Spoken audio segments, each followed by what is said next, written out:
नमस्कार साथियों, आज हम एक बहुत ही रोमांचक और महत्वपूर्ण विषय पर चर्चा करेंगे, मानव का विकास।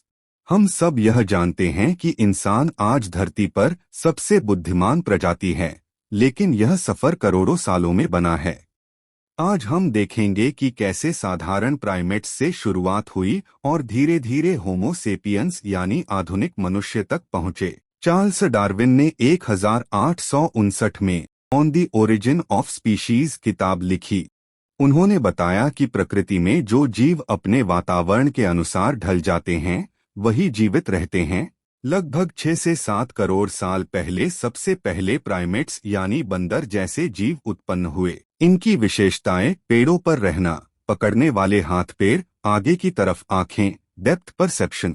यहीं से मानव की कहानी शुरू होती है। लगभग 60-70 लाख साल पहले सहेलैंथ्रोपस थडेंसिस नामक जीव अफ्रीका में पाया गया। यह मानव और बंदर के बीच की कड़ी माना जाता है। फिर आए ऑस्ट्रालोपिथेकस 40-20 लाख साल पहले। ये सीधे खड़े होकर चल सकते थे। करीब 25 लाख साल पहले होमो हैबिलिस आया, क्योंकि इसने सबसे पहले औजार बनाए। इसके बाद आया होमो इरेक्टस। यह आग का इस्तेमाल करने वाला पहला इंसान था। यह अफ्रीका से एशिया और यूरोप तक फैल गया। लगभग 3 लाख साल पहले होमो निएंडरथलेंसिस आया।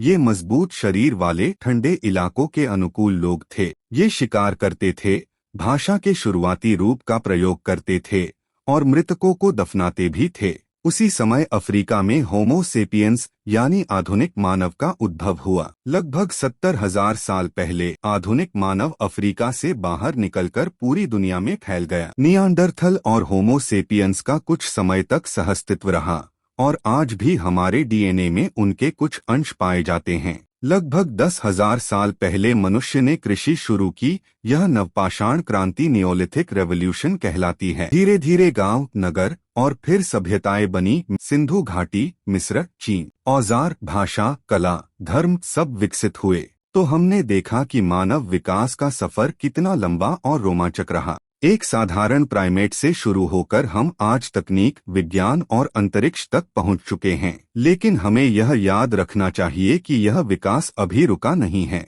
भविष्य में मनुष्य और भी बदल सकता है, शायद जीन एडिटिंग से, शायद आर्टिफिशियल इंटेलिजेंस से। मानव विकास हमें यह सिखाता है कि परिवर्तन ही जीवन का नियम है और इसी परिवर्तन ने हमें इंसान बनाया है।